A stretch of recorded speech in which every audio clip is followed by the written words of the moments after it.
everyone, Happy New Year and welcome to day one of the new spring mini catalog and Saleabration promotion. I am so excited to be here today. We're going to do our regular show me how it's done video, but I wanted to feature all new products for you today. So I hope you're as excited as I am to see some of these in action. And if you can't watch this video live, then please make sure to join me later when you have some time. Okay, so this is the card that we're going to be making today. The technique that I'd like to show you is this pleat at the bottom, but I'm also going to highlight a couple products that we're using throughout the card so that you know where they're coming from. So for anyone who doesn't know, Stampin' Up offers an amazing promotion during January and February this year, where every $60 you spend from our regular catalogs earns you something free from this mini catalog. So there are free items that are with a $60 purchase. Those are all the things that we're using today.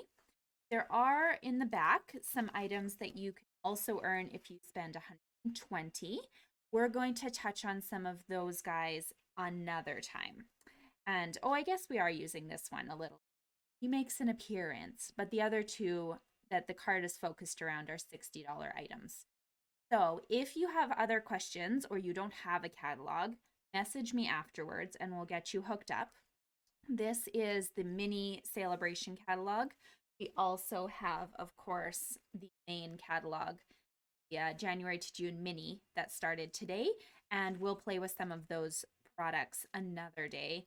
And if you're joining my monthly club, that's where we're going to play with these too.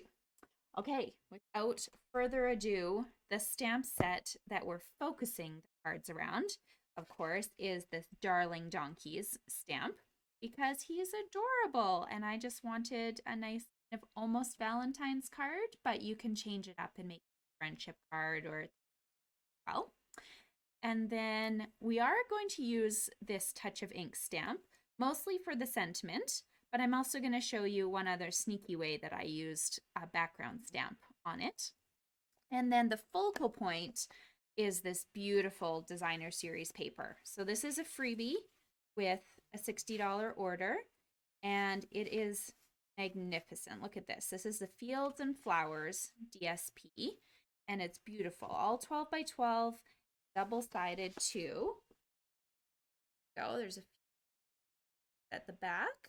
And we're going to focus on this sheet here, the one with the kind of subtle flowers, mostly because I needed to show you some it's easy to see on yellow. So let's get going. If you're following along today, you're going to want to have a scoreboard and your trimmer with you, okay? So what we are starting with, I'm just going to switch screens here for myself. There we go. What we're starting with is a piece of Bumblebee Cardstock. This is going to measure 4 1/4 by 11 inches, and you're going to score in the middle at 5 1/2. So when you fold this, it becomes your card base, and it's all to go. Okay. So we're not going to actually use this for the moment. We're going to set it aside because what I want to do with it is mount the card that we're working on top of it, but we don't need it right now. So put it to the side. And what you are going to grab at the moment, beautiful piece of DSP. You're cutting it at 3 inches by 11 inches. You can use anything you own. And then you're also going to need a piece of cardstock for us to work off of. It's going to measure 4 inches, 5 1/4.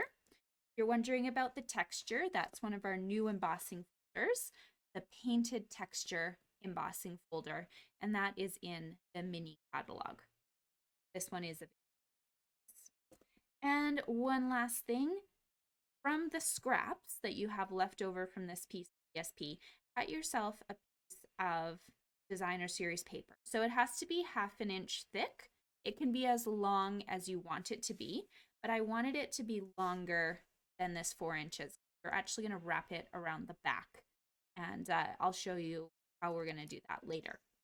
But these are the 3 pieces that we're working with at the moment. We're going to start with our patterned piece right here. So you will, as I mentioned, want to grab yourself a scoreboard, have your trimmer handy as well. Okay?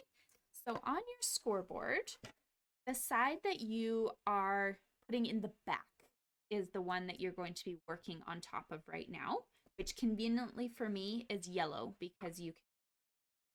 Okay? So with your stylus, I'm going to zoom you guys in. Hopefully you can see this. No, not really. Okay, then we'll just leave it at desk. I will shout out the measurements and I'll also post them for you, okay? So we're going to do lots of scoring here, okay? Get your stylus. We're starting at 1.5 and 2. And we're going to move over a full inch, go 3 and 3.5. And you're going to keep going in this 1 inch, half-inch pattern. So we've ended at 3.5, going to 4.5 and 5. Now from 5, go to 6 and 6.5. Then you're going to move 7.5 and 8. Keep in mind 1 inch, half inch, 1 inch, half inch. And at 8, I'm going to move over to 9 and 9.5. Okay, that is all your scoring. Once again, I will just read these out for you. 1.5, 2, 3, 3.5, 4.5, 5, 6, 6.5, 7.5, 8, 9, 9.5. Okay, so it's a lot of work, but you did it. Okay, so now I'm going to grab a little pencil and ruler, if you have that as well, will help. You can also use your trimmer for this also, because of course it has measurements on it too. With my ruler, I'm just going to make a little tick mark on the ends at 1.5. That's exactly halfway in the middle of this piece, okay? So it doesn't matter if you measure from the left or from the right, it's the halfway mark, okay? 1.5, tick mark on the top and tick mark on the bottom. Do it in pencil because you don't want it that visible. Oh, edge, perfect. And then if you are a little unsure about eyeballing where the middle is, you can take your ruler right now and just put a little tick mark on your 5-inch score mark and your 6-inch score mark, okay? So the 5-inch is this one here, 6-inch is here. Just want a little score mark for what we're going to do next. If you're okay eyeballing the middle of the card, don't worry about that one, but I do find it's nice to have focal point, okay? With my little trimmer now, we're going to do some cutting, okay? So, this gate up, and we are now lining up at 1.5-inch tick mark onto the cutting prop block with the 6-inch mark here, okay? So the 1.5-inch tick you made, and then that score line that's resting at the 6-inch mark. These are the 2 points that are resting here. Close that up and make a cut. Okay? Should have this triangle left over. Now turn. You're going to line up the 5-inch score line, that little tick that you made, with your other mark off screen. Here we go. Your other mark at the 1.5-inch here. 1.5-inch tick side with the end of that 5-inch score line. And this is what it's kind of funky piece like this. Whole section hasn't been cut into. Of course, we haven't cut all the way to the corners. Cut that little halfway mark. So now you'll want to do folding. I always like to have a bone folder so that I get nice crisp lines. And this is the side that I want showing. So I'm going to start by making a mountain. Okay, so a mountain goes up on the end here. So a mountain, crisp line. And then on that 1/2 inch score line, we're going to make what we call a valley. So you're pushing it down. Okay, so this one is going in kind of like a V. And again, grab your bone folder so they're nice and crisp. Then you move over, and that next line is going to be a mountain as well. So it comes out towards you. And then the 1/2 inch section here, valley. Down, kind of hides. Okay? So you're going to do this all the way to the middle section. So this one only comes once more. Up.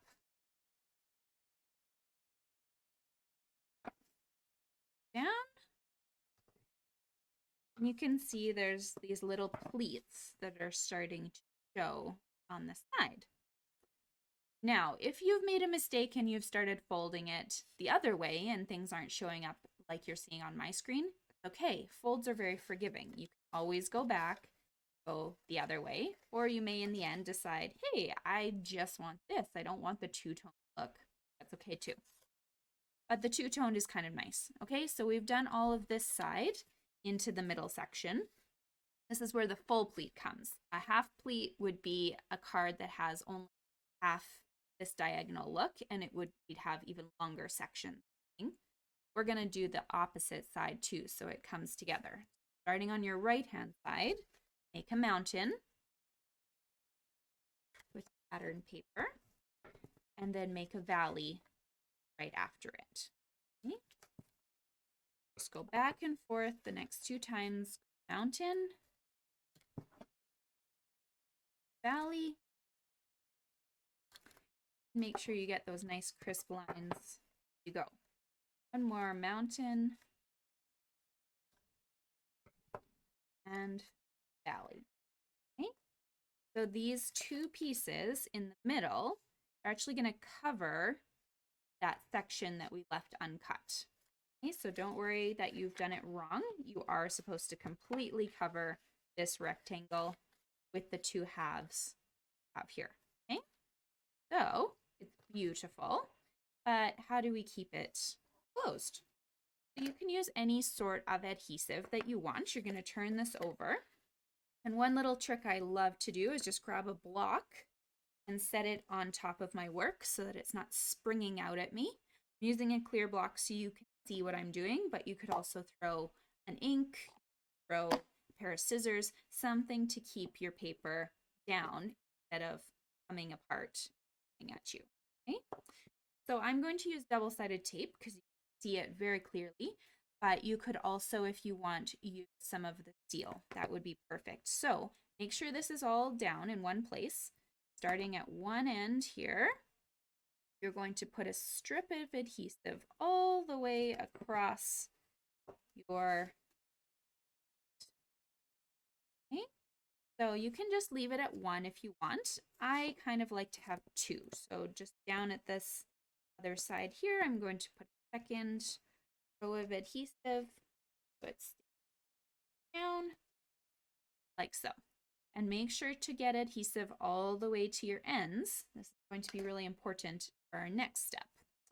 So that piece of 4 by 5 1/4 cardstock that you grabbed, we are going to attach our pleat to it. Okay, so off my adhesive now. Ready to go. And you can measure if you want. It is pretty easy to hopefully find the center of your card. You know, if your pleat is off to the side, you've obviously misaligned it. So just find your rough center here. That should leave you about a 1/4 inch hanging off the side of this designer series paper. So once you're happy with where it's placed, you can go ahead and press down so your adhesive is sticking to the front. Now those pieces that are hanging off, we're not going to cut these ones. We're actually going to turn the card over, wrap them around the back of the card. That helps your pleat stay attached to the card a bit more. Okay. Nice wrap around here. Yes. Like so. Now still do not attach it to the card because we're going to bring in that piece of designer series paper that was extra. We're going to attach this over top so you don't see that weird seam line in between pieces here. Okay, so put adhesive once again, whatever you're using, across that whole strip. This one I think measures 6 inches long so that I have a little over sides. But depending on what scrap length you have left, it can be any length as long as a bit longer than 4. Okay, so line that up nice and snug, and then take these end pieces and wrap them like we did other piece. So now this is ready to attach to the front of your card. Typically, I love using dimensionals for things, but because I really want to make sure that these pieces are secure on my card front, I am going to use a flat adhesive, whether that's your seal or tape, your choice, but attach that quite snugly to the front of your card here. Okay? And I like to go almost the full perimeter with this card just because there are so many kind of pop out features that you want it to be really snug to the base.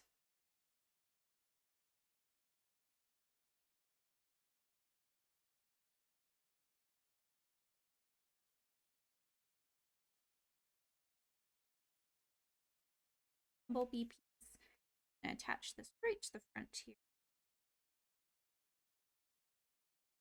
Center as much as you can. Okay, now to decorate. So I wanted to use my stitched shapes because I always love using them. So this is my scallop circle from the Layering Circles dies. And I think it's about the 4th largest one. But it coordinates with this stitched circle from the stitch shapes. So there's only 4 circles in the set. This is the 2nd largest one. And you just find its match, okay? Before I add that, I'm going to put this little fun look in the back. So you could take a marker if you don't own this stamp set and just kind of scribble in the background. But I wanted to use the butterfly filler from that Touch of Ink stamp set that I mentioned earlier. So with my Misty Moonlight Ink,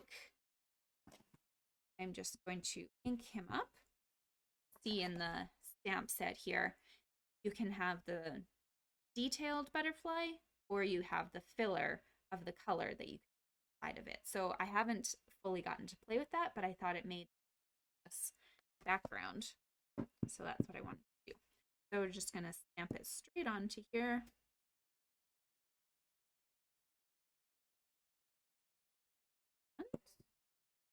Background. So it just gives you kind of a funky look in the background and something to work with. So I'm going to attach that. Okay.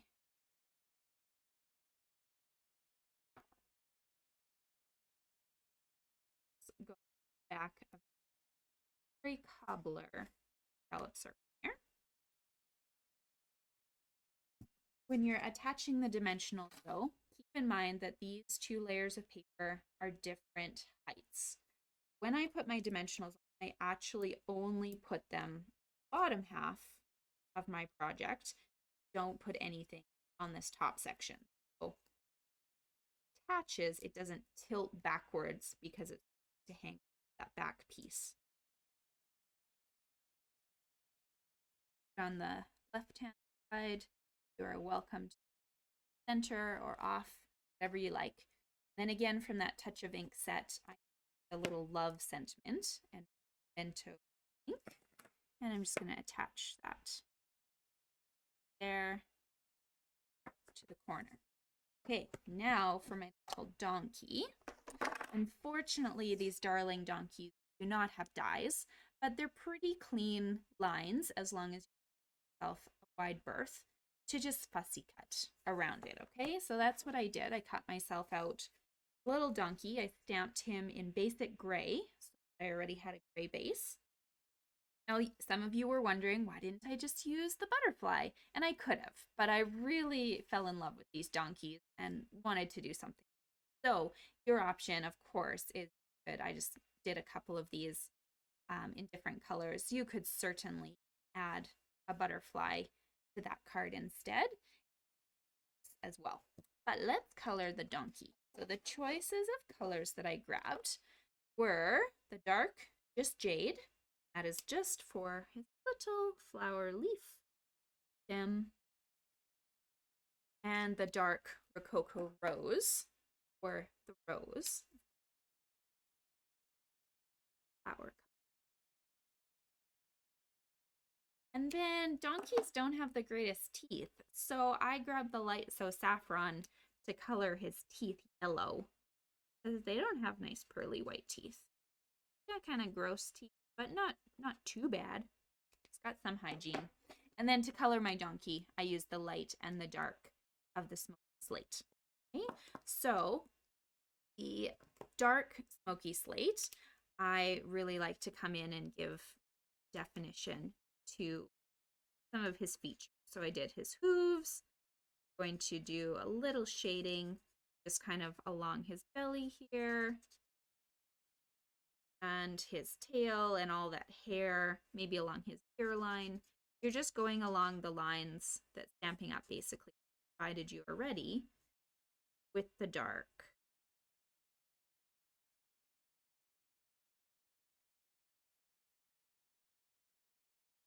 And then with your light color, you're going to come over top and color the whole thing. So you don't have to be pretty, you just color right over top of everything already done. Lines away from the edges because the marker likes to get itself towards the edges for you.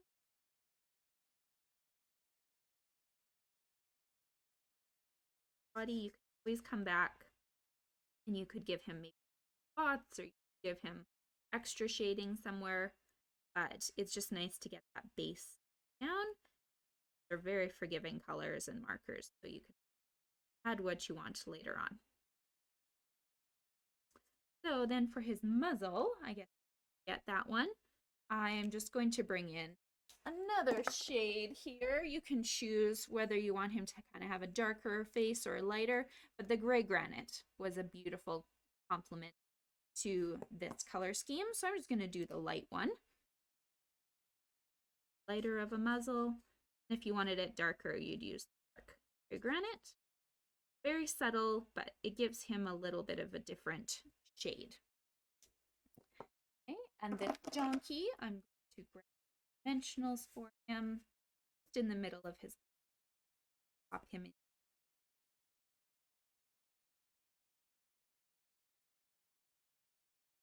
Right, so to finish your card off, if you'd like, on the inside, I like to put something to write on.